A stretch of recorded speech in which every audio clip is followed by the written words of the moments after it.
Your Thally and your YouTube psychic. Card of the day. Readings. Unboxings. Your daily source for things arcane.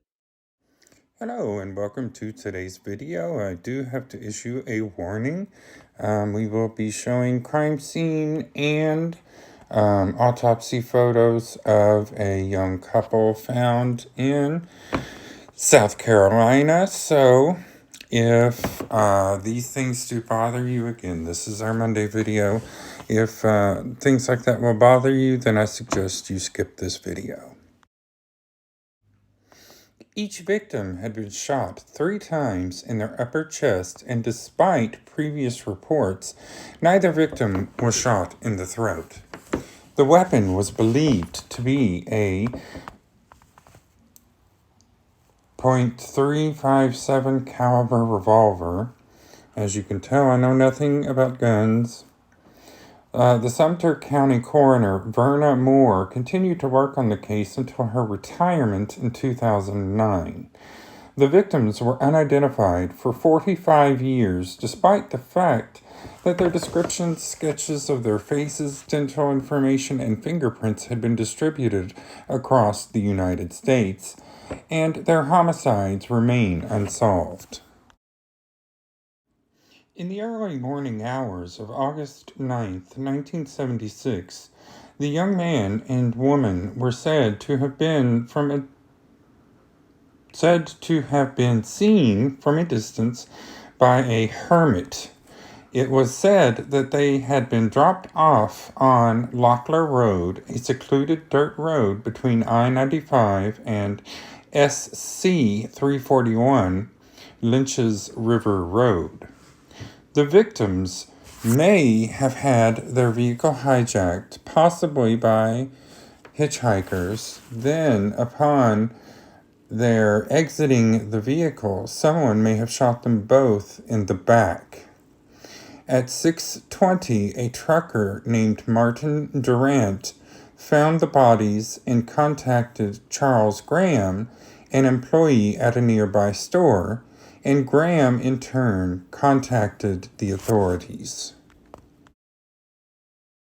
The male victim was at first believed to be between 18 and 22 years of age, but his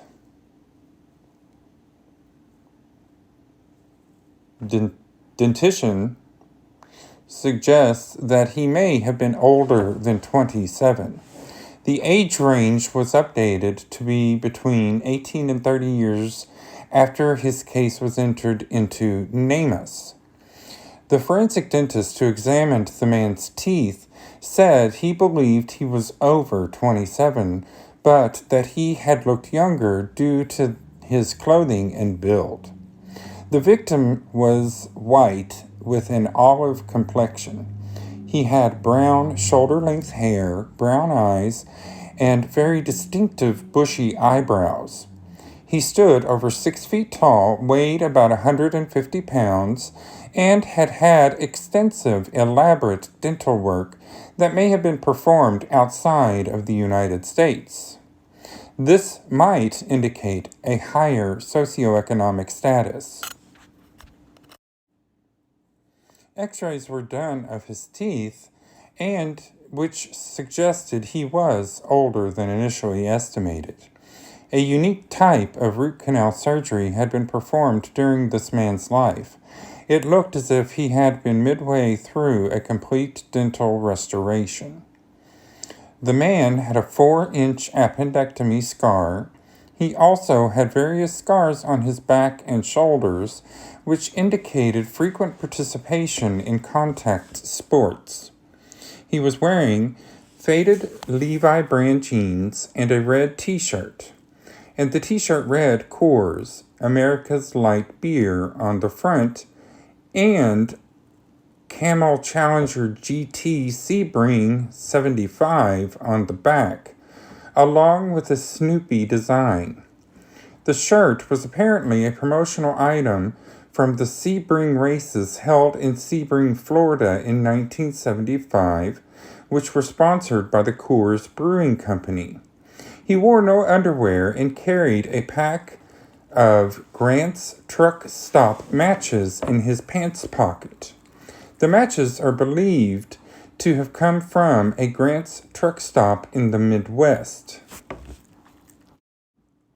He wore a yellow gold Bulova Accutron wristwatch with a twist Oflex band bearing the serial number H918803. Using this number, the investigators were able to determine that Bulova had made the watch in 1968, but when the company downsized in the early 70s, they destroyed most of their records, meaning there was no way to identify who this victim was by the watch, or how it was distributed, or where it was bought. He also wore a 14-karat gold ring with a gray star sapphire stone with the initials JFP were engraved inside the ring, which had a Florentine finish. But both the ring and the watch were rather expensive. This, together with the man's elaborate dental work, suggested that he did come from an affluent family. The female victim was slightly younger than the man. She was originally thought to be between 18 to 20 years old. After her case was entered into NamUs, her age estimate was increased to 18 to 25 years.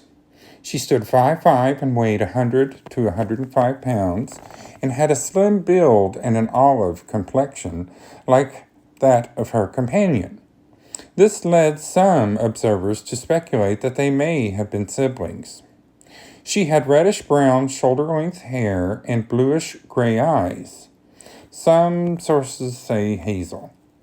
She had 2 distinctive moles on the left side of her face near her mouth. The coroner noted that the young woman had unusually long natural eyelashes and that both victims were clean and very well groomed. She had fillings in all of her back teeth, and her front teeth would have appeared straight if she were to smile. She had no surgical scars, had never been pregnant, and her legs had not been shaved.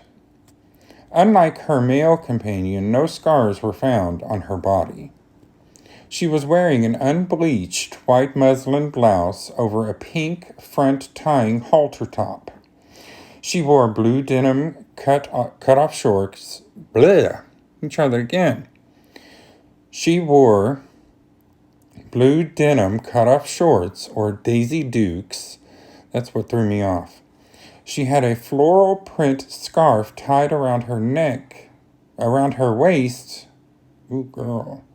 Let me try that again. She had a floral print scarf tied around her waist as a belt.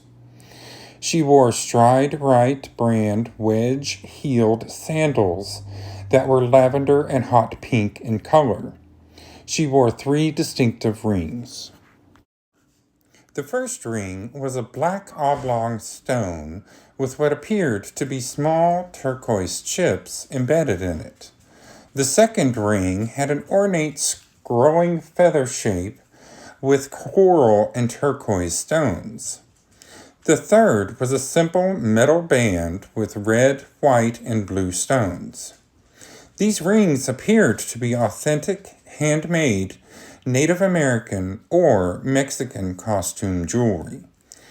They were all made of sterling silver. They appeared to have originated in the southwestern United States. Like the man beside her, the female victim wore no underwear.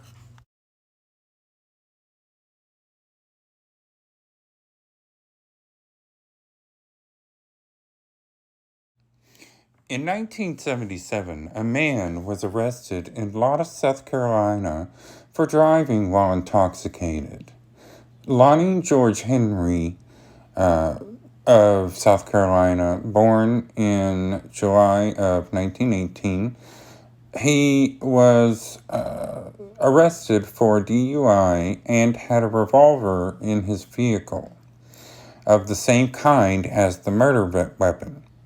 It was proven to be the murder weapon after it was test fired by investigators. The man who died in 1982 was located, but was not charged because of insufficient evidence existed to file charges against the individual with the murders. His alibi was also solid. He was with his wife in the hospital at the time of the murders. Investigators traveled to the city of Investigators traveled to the city of Brunswick, Georgia. They met with a mother and father who were thought to be possible acquaintances of Jane Doe. Their daughter was missing, and her ex-boyfriend had reported a similarity between the female victim and his ex-girlfriend. However, after showing the parents of the missing woman photographs of the female victim, neither they nor her friends could verify that it was her. After a dental comparison, it was found that the two women did not match. The initials JPF engraved inside the man's ring supported the theory that his name was Jacques, or at least it started with a J. The book of matches found in the man's pocket provided a further clue. The matches came from a truck stop chain which had locations in Idaho, Nebraska, and Arizona. After information was released to the public, a man from Nebraska stated that he may have performed repairs on a car with Oregon or Washington license plates whose owners matched the description of the victims. But this uncovered no additional leads. Some speculate that notable serial killer Henry Lee Lucas could have been involved in the murders. Lucas himself told police that he had been in South Carolina the day that the victims had died, but he was received with skepticism as he had a penchant for false confessions. He was never charged with the crime and died in 2001 due to heart failure.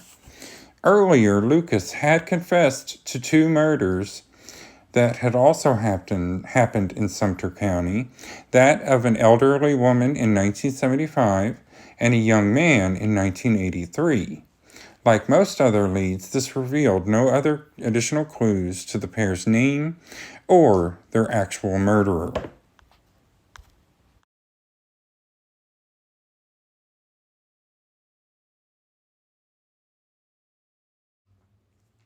It was announced on January 19th, 2021, that both victims had been identified. A statement by the DNA Doe Project described the resolution of the case and that they were withholding additional information, including the descendants' names. A news report published later in the day elaborated that the male victim was from Pennsylvania and that the female was from Wisconsin. It was clarified the following day that the female was actually from the state of Minnesota. Now, the man, James Paul, I'm guessing it's pronounced Freund, was born September 16th, 1946, and died August 9th, 1976. And Pamela May Buckley, born December 16th, 1951, who also died August 9th, 1976. Previously known as the Sumter County Does, Jock and Jane, respectively, were the two previously unidentified American homicide victims. They have now been identified, and of course, as far as I'm concerned, they, have found some bit of peace, especially the families, because now they know what has happened to their lost loved ones. Now, this video is setting up Friday's video, which will be a tarot reading on the couple and their prospective murderers. So don't forget to subscribe to my channel so that you won't miss that one. Thanks for watching. Thanks for watching today's video. Don't forget to subscribe to my content and like this video. Want more? Feel free to order your own personal reading at www.tirthalion.com. That's TIRTHALION.com. Don't forget to click the bell icon so that you're notified every time I upload a video.